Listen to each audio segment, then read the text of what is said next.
Basically Darwin की theory में 3 चीज़ें हमने थोड़ी डिस्कस करी थी कि मतलब डार्विन की थ्योरी करेक्ट है या मतलब सही है, गलत है, तो उसमें कई सारे हमने देखा था कि डार्विन की थ्योरी में कई सारे फ्लॉज़ थे और उन्होंने कहा था कि अगर ये सारे चीज़ों को अगर कोई प्रूव कर दे, तो फिर मेरी थ्योरी सही है।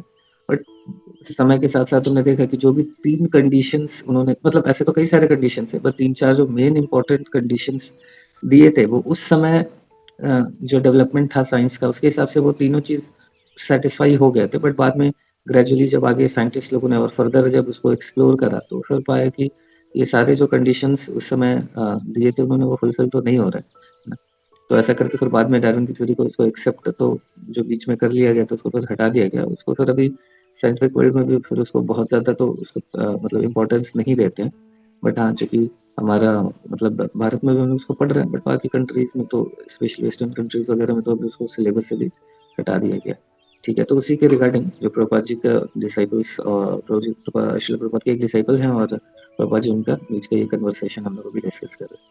ठीक है, ये जो बुक है फॉरबिडन आर्कियोलॉजी, अगर किसी को डार्विन की थ्योरी के विषय में अगर और अच्छे से जानना होगा, तो देन वो इस बुक को पढ़ सकते हैं। जैसे मैंने अभी आप लोगों को बताया था, तो उस तरीके से शुरुआत में क्या हुआ, जैसे हम लोग 3 पॉइंट डिस्कस कर रहे थे ना कि कई सारे ऐसे प्रूफ्स मिले जिससे ये चीज़ प्रूफ हुआ था कि नहीं, डार्विन की थ्योरी तो एग्जिस्ट नहीं कर रही है। तो एक्चुअली शुरुआत में क्या हुआ था कि बहुत सारे मतलब जो साइंटिस्ट लोग हैं, उन्होंने जो इवन प्रूफ्स मिलते भी थे ना कि डार्विन की थ्योरी जो सही नहीं है, तो शुरुआत में उसको बहुत दबाया गया था, है ना? कई सारे ऐसे जो प्रूफ्स निकल के आए थे, तो उनको वहाँ पे मतलब डिस्कार्ड कर दिया गया। तो ऐसे करके माइकल क्रेमो करके एक साइंटिस्ट हैं, तो देन उन्होंने क्या करा था कि फिर वो सारे जितने भी प्रूफ्स वगैरह निकले थे और बाद में उसको उस समय डिस्कार्ड कर दिया गया, तो उन्होंने सारे प्रूफ्स वगैरह को इकट्ठा करा एंड देन उन्होंने अपनी बुक लिखी थी फॉरबिडन आर्कियोलॉजी ऐसा करके, और उसमें उन्होंने सारे प्रूफ्स के साथ उस समय ही इस बात को बताया था कि नहीं, ऐसा है नहीं, डार्विन की थ्योरी करेक्ट। तो ऐसे ये सारे काफ़ी सारे प्रयास हुए थे, बट शुरुआत में तो जो कुछ साइंटिस्ट थे, उन्होंने सारे इन चीज़ों को वो दबा देते थे इस बात का प्रूफ कि डार्विन की थ्योरी गलत है ऐसा करके। तो कोई सा भी प्रूफ मिलता था तो उसको डिस्कार्ड कर देते थे, कुछ ना कुछ उसमें कर देते थे। बट बाद में वही है, बाद में फाइनली अभी तो बिल्कुल प्रूफ हो चुका है कि वो थ्योरी सही नहीं है। जैसे हमने बताया कि जितने भी टर्म्स एंड कंडीशन उन्होंने लगाए थे डार्विन जी ने कि ये कंडीशन सेटिस्फाई हो गया तो मेरी थ्योरी गलत है, ये कंडीशन सेटिस्फाई हो गया तो मेरी थ्योरी गलत है, तो सारे ही कंडीशन अभी सेटिस्फाई हो चुके हैं, है ना? इसलिए अभी तो नहीं पढ़ा जाता है। बट शिला प्रभुपाद जी देखिए, अभी यहाँ पे बहुत महत्वपूर्ण बात है कि जिस समय शिला प्रभुपाद ये डिस्कशन कर रहे थे, उसके बाद से आज अब जाके ये समय आया है कि कंप्लीटली साइंस ने भी इस बात को एक्सेप्ट कर लिया कि डार्विन की थ्योरी जो थी सही नहीं थी। बट शिला प्रभुपाद जी उस समय बहुत सारे प्रूफ्स तो नहीं थे, बट कितने कॉन्फिडेंस के साथ इस बात को कह रहे हैं, है ना? कि ये थ्योरी सही हो ही नहीं सकती है। और प्रभुपाद जी इसका प्रमाण क्या दे रहे हैं कि क्यों ऐसा बोल रहे हैं कॉन्फिडेंस के साथ? इसी बात के बेसिस पे बोल रहे हैं कि मेरा जो नॉलेज है वो करेक्ट क्यों है? क्योंकि ये किसी सिर्फ साइंटिफिक रिसर्च के ऊपर बेस्ड नहीं है, ये बिल्कुल परफेक्ट सोर्स के द्वारा आया गया नॉलेज है ना? तो जैसे ज्ञान को प्राप्त करने का 2 तरीके का है, एक तो इंडक्टिव एक होता है डिडक्टिव, है ना? तो एक जगह पे शिला प्रभुपाद जी बताते हैं कि अभी मैन मरण मतलब हम लोग मैन इज़ मॉर्टल, है ना? जो मानव है वो मरणशील है। तो इस बात को या तो हम सीधा मान लें, है ना? और दूसरा कि हम वेट करें सारे इंसानों के मरने का तब हम माने, है ना? तो जब सभी ये चीज़ ये फैक्ट है ना? सन राइज़ेज़ इन द ईस्ट ये फैक्ट है ना? जो हमने एक ऑथराइज़्ड सोर्स से सुना है। अभी हम डेली जग के देखते हैं कि आज तो कोई वेस्ट से नहीं निकल गया, है ना?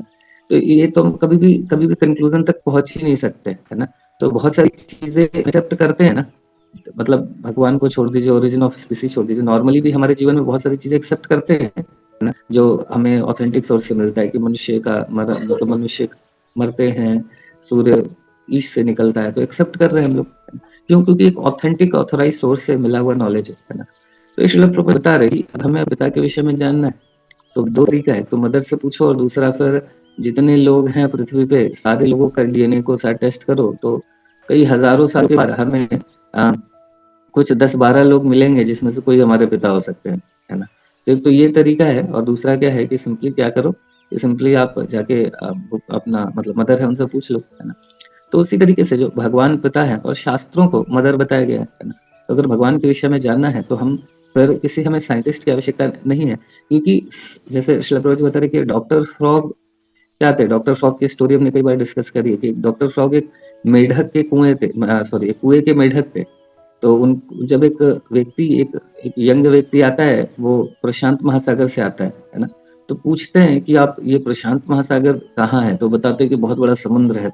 तो पूछते कितना बड़ा? बोले बहुत बड़ा। बोले कितना बड़ा? मेरे वेल जितना बड़ा है या उसका आधा? है ना? बोले नहीं, नहीं, इससे तो बहुत बड़ा। तो बोले कितना? 2 गुना, 4 गुना, 5 गुना, 10 गुना, है ना? तो वो बोले कि नहीं सर, इससे तो बहुत बड़ा है, मतलब वेल से तो उसको मेज़र ही नहीं किया जा सकता।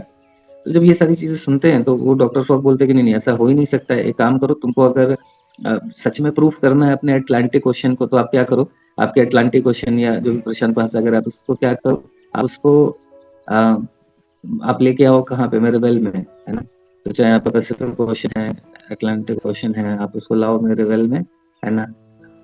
उस पे मैं रिसर्च करूँगा, रिसर्च करूँगा। तो ठीक उसी तरीके से हम लोग हाँ, कई बार हम लोग जब ये चीज़ें सुनते हैं, है ना? तो जैसे साइंटिफिक रिसर्च वगैरह में तो उनका ये है कि हम कैसे मान लें, है ना? हम चीज़ों को जैसे ओरिजिन भगवान से ही हम आए, इस बात को कैसे मान लें? भगवान के विषय में जब बताया जाता है तो उनका ये कहना है कि नहीं, हम भगवान को जब देख नहीं सकते तो भगवान को मान कैसे लें, है ना? हम तो नहीं देख पा रहे हैं, है ना? शास्त्र सही है, इस बात को कैसे मान लें? तो कैसे मान ले? ये है कि अगर भगवान, उनका ये कहना है कि अगर भगवान है तो दिखते क्यों नहीं है ना? भगवान दिखते क्यों नहीं है, वो हमें सामने लेके आओ तब मानेंगे।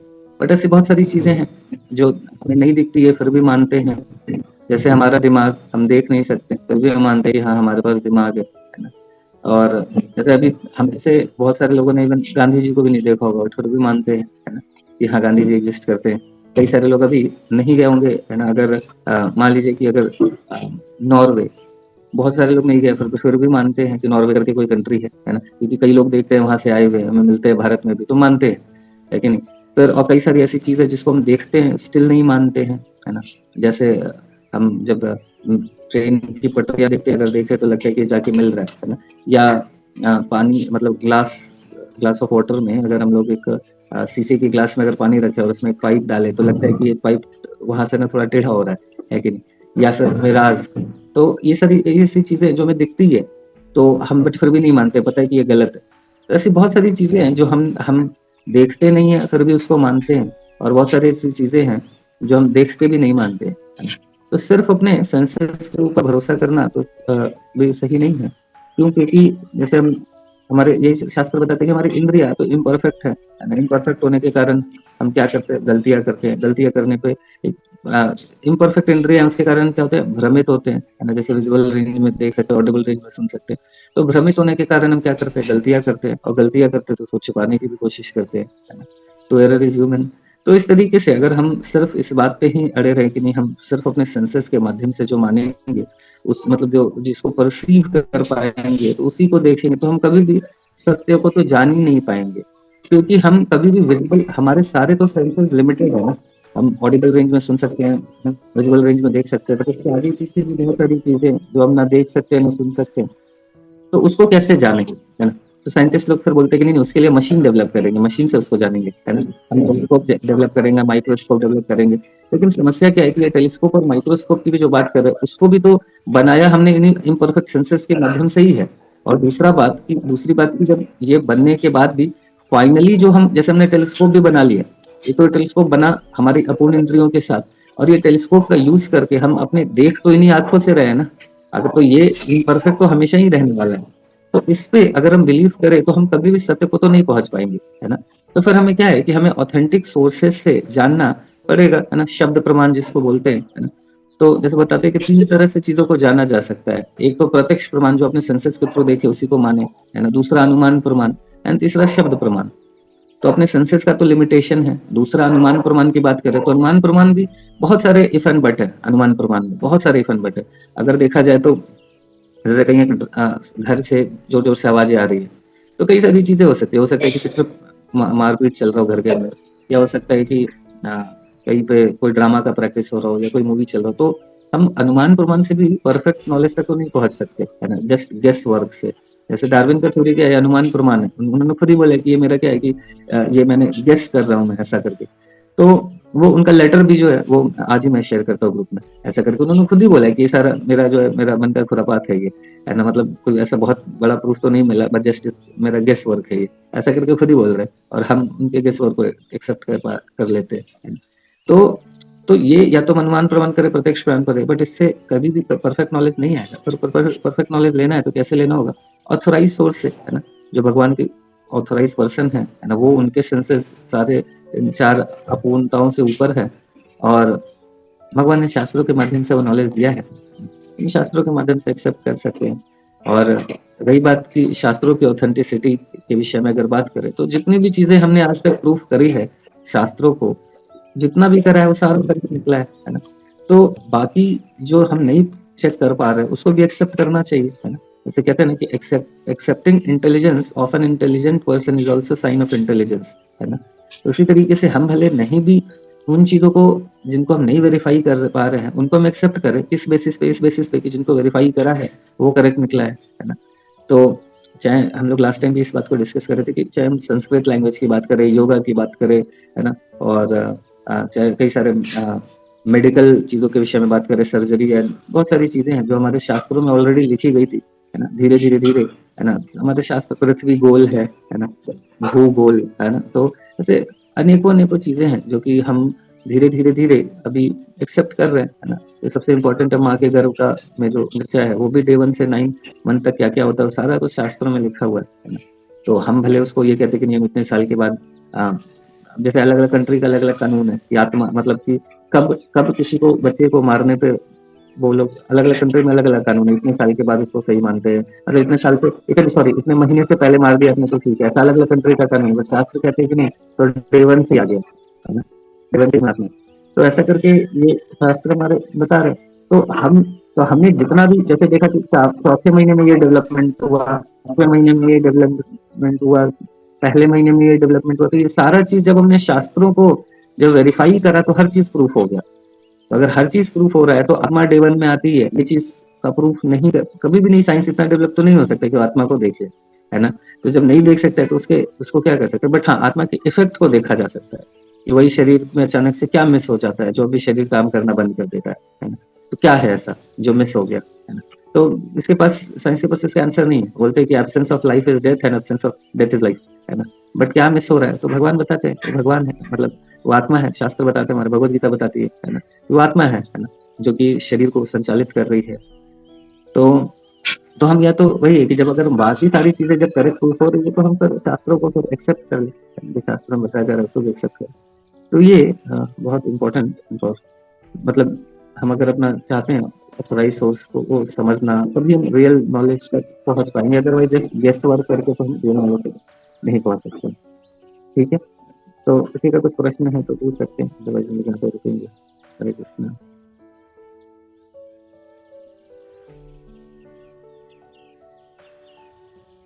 और एक और भी ठीक है, किसी का कुछ प्रश्न है तो पूछ सकते हैं, नहीं है तो वही विनम्र प्रार्थना है ना?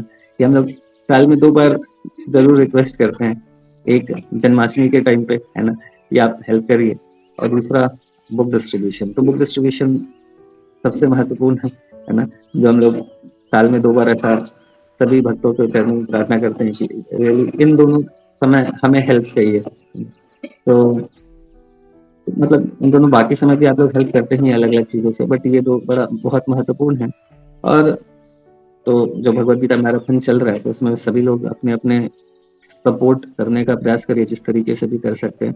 और हर डिवोटी का, इस सिद्धांत चैतन्य प्रभु जी कह रहे थे कि हर भक्त का कुछ ना कुछ प्लेज होना चाहिए कि वो कम से कम 1 कार्टून 2 कार्टून जो भी है वो करना चाह रहे हैं। तो उसको कई तरीकों से कर सकते हैं। पहला तो ये है कि आप ले लीजिए और उसके बाद सबको, आपके जो भी फ्रेंड रिलेटिव है सबको गिफ्ट कर सकते हैं, ये एक तरीका है। दूसरा तरीका ये है कि आप फिर मतलब स्पॉन्सर भी कर सकते हैं, है ना? दूसरों को मतलब जैसे हम लोग यहाँ पे अभी वृद्धाश्रम, जेल्स वगैरह इसमें जाने का प्रयास करते हैं हर साल। तो स्कूल्स वगैरह में तो उसमें फ्री डिस्ट्रीब्यूशन होता है, तो उसमें भी मतलब आप स्पॉन्सर कर सकते हैं, तो आपके घर में फ्री भगवद गीता बांट दी जाएगी। तो ये भी है। और इवन अगर आप में से कोई डिवोटी का कहीं पे वृद्धाश्रम वगैरह या किसी जेल वगैरह में कोई जान पहचान है ना? तो भी आप बताइए। तो ये अगर कुछ स्पॉन्सर भगवद गीता हम लोग डिस्ट्रीब्यूट, अभी हमारे पास कुछ हुई है लगभग 1000 के करीब, तो उसको भी मैं थोड़ा डिस्ट्रीब्यूशन के लिए अभी जगह आइडेंटिफाई कर रहा हूँ, तो भी आप बता सकते हैं। तो स्पॉन्सर करिए। एंड तीसरा ये है कि वन टू वन में हम लोगों से मिलते हैं, बात करते हैं, अपने फोन कर सकते हैं, लोगों को स्टेटस पे लगा सकते हैं कि अगर किसी को ये भगवद गीता स्पॉन्सर करना है तो वो आपको बताएं। तो इस तरीके से स्टेटस वगैरह पे लगा सकते हैं, उनसे बात कर सकते हैं लोगों से, और सभी को बेसिकली ऐसा बोल सकते हैं कि आप हेल्प करिए हमें। और मतलब वन टू वन भी कर सकते हैं, मार्केट में भी जाके कर सकते हैं कि भगवद गीता दिया है उनसे, फिर उस समय हम उनकी जो प्रिंटिंग प्राइस है भगवद गीता की वो लेते हैं, है ना। तो इस तरीके से मोस्ट इम्पोर्टेंट पर्पस तो यही है कि भगवद गीता का ज्यादा से ज्यादा लोगों तक पहुंचे, है ना। ज्यादा से ज्यादा लोगों तक पहुंचे भगवद गीता। और ये इसका टेंशन मत लीजिए कि अरे कोई पढ़ता नहीं है ना, वेस्ट चला जाएगा, ऐसा कुछ भी नहीं है। वो आज नहीं तो कल पढ़ेंगे ही पढ़ेंगे। आज नहीं पढ़ेंगे, कल पढ़ेंगे, कल नहीं पढ़ेंगे, परसों पढ़ेंगे, वो नहीं पढ़ेंगे, उनके बच्चे पढ़ेंगे, नहीं तो पड़ोसी, कोई ना कोई तो पढ़ेगा ही पढ़ेगा, है ना। ऐसे अनेकों अनेकों एग्जाम्पल लास्ट टाइम हमने डिस्कस करे थे, है ना। ये जिसमें भगवद गीता किसी एक व्यक्ति ने ली है और उसके बाद उनके जो अपने उनके फिर ग्रैंड सन ने या ग्रैंड डॉटर ने पढ़ा है और बाद में वो भक्त बने, तो ऐसे कई सारे एग्जाम्पल्स भरे हुए हैं, है ना।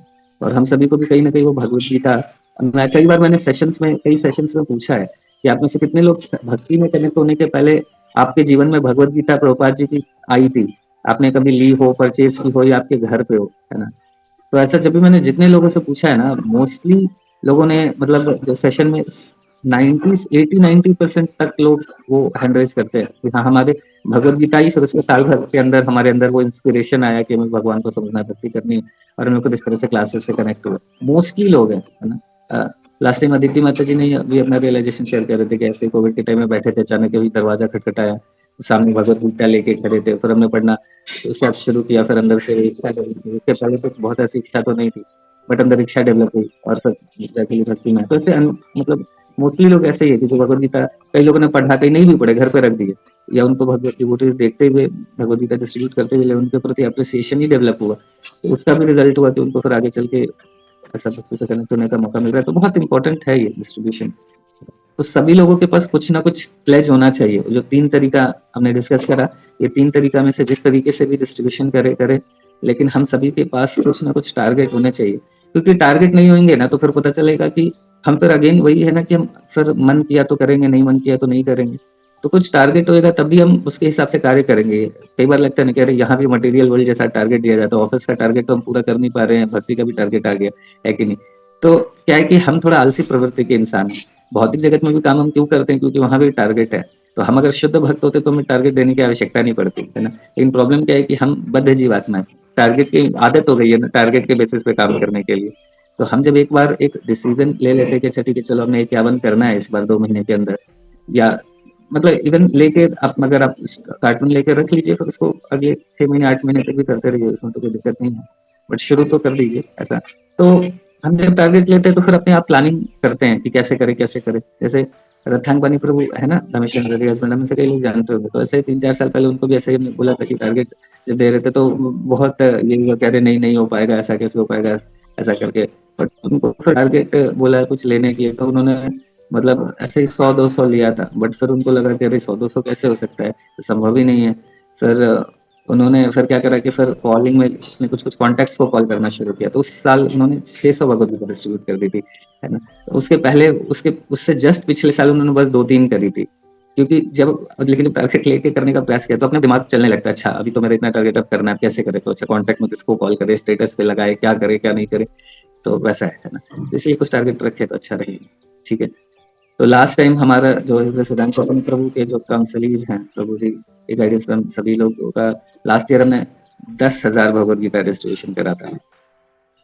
तो तो एक समय था कि हम लोग भी ऐसा 500 कर रहे थे, है ना। 500 हो जाता था तो लगता था अरे बहुत हो गया, फिर मैं सोचता था अरे इस बार 500 तो हमने बांट दिया तो अगली बार कहाँ से लोग आएंगे लेने वाले। फिर उसके बाद अगली बार 2,000 हुआ, फिर हम लोग को लगता है इस बार तो 2,000 डिस्ट्रीब्यूशन चुका है, अब कहाँ से लोग आएंगे लेने के लिए, बाकी लोग भी कर रहे हैं। फिर अगली बार 5,000 हुआ, फिर ऐसे ही करते करते करते फिर वो लास्ट ईयर 10,000 हुआ। तो अब फिर कॉन्फिडेंस मेरा आ गया कि नहीं, चाहे 10,000 हुआ तो उसका ज्यादा हो सकता है, ऐसा नहीं है कि लोग सारे लोग सैचुरेट हो गए। अभी भी कितने अरब की पॉपुलेशन है ना, तो हम लोग तो कुछ करे ही नहीं अभी तक। जैसे बताते हंगरी वगैरह का बता रहे थे ना कि मतलब हर दूसरे घर में भगवत गीता पहुंच चुकी है, तो ऐसा तो हमने भारत में भी नहीं करा है, सोचिए। हंगरी में बता रहे थे कि हर दूसरे घर में भगवत गीता और हमारे वैदिक शास्त्र पहुंच चुके हैं, बट हम भारत में भी ऐसा नहीं कर पाए कि हर दूसरे घर में पहुंचे। तो हमारे पास तो डेफिनेटली बहुत स्कोप है अभी करने का। प्रयास करते हैं हम लोग सभी लोग मिलके, ठीक है? हरे कृष्णा। तो सभी का पर्सनल कुछ ऐसा ग्रुप पे भी मैं डलवाता हूँ कभी, जैसे किसी से वो प्लेज फॉर्म, तो उसको सब कभी-कभी अग्निमित्र प्रभु। हरे कृष्ण प्रभु जी, दंडवत। आवाज आ रही है हाँ, प्रभु जी? हाँ, हाँ, प्रभु। तो ये पूछना है कि जैसे जो प्रभुपाद जी का वो 4 रेगुलेटिव प्रिंसिपल जो एक स्टैंडर्ड प्रभुपाद जी ने सेट किया है इस्कॉन को लेकर, और वो अगर हमारे अंदर नहीं है तो क्या उस तरह से हम प्रचार कर सकते हैं? क्योंकि लड़के आते हैं तो बोलते हैं भाई 100 चूहे खा के बिल्ली चली आज को, ठीक है ना? तो बड़ा फिर उस तरह से मनोबल वहां पे डाउन हो जाता है, करे इतना दिन से है अभी भी परफेक्शन ना आ पा रहा है, तो थोड़ा बताइए इस पे। देखिए, मुझे भी क्या है ना कि भौतिक जगत का ये स्वभाव है कि कोई भी चीज़ आप काम करो तो लोग टाँग तो खींचते हैं, है ना? तो जी। मैं भी जब भर्ती में आता था तो बहुत सारा इस तरह से टाँग तो खींचा गया था, है ना? कि आप ऐसा फिर मतलब ये क्या कर रहे हो, ऐसा क्यों कर रहे हो, वैसा क्यों कर रहे हो, है ना? और ये वाला डायलॉग मुझे काफ़ी मारा जाता था, ये वाला, ये कि 100 चूहे खा के बिल्ली चली हज को। तो मैं फिर एक ही चीज़ बोलता था कि बिल्ली 101वाँ चूहा भी तो खा सकती थी ना, 100 पे रुक गई। तो आप भी रुक जाओ। तो वही है कि डेफिनेटली सबसे खाया हम खा रहे थे उससे, ठीक है? तो ये चीज़ जी। बता सकते हैं आप। तो बाकी जी। मोरल डाउन करने की तो आवश्यकता नहीं है। इतने सारे है ना मतलब ठीक है, हम जब तक अज्ञानतावश जो भी कर रहे थे अभी तो ज्ञान में हैं, तो अभी कर सकते हैं। ठीक है, समय हो गया है तो यहाँ पे रुकते हैं। हरे कृष्ण। हरिनाम प्रभु की जय, श्रील प्रभुपाद की जय, अनंत कोटि वैष्णव की जय। Hare Krishna, Hare Krishna, Krishna Krishna, Hare Hare, Hare Rama.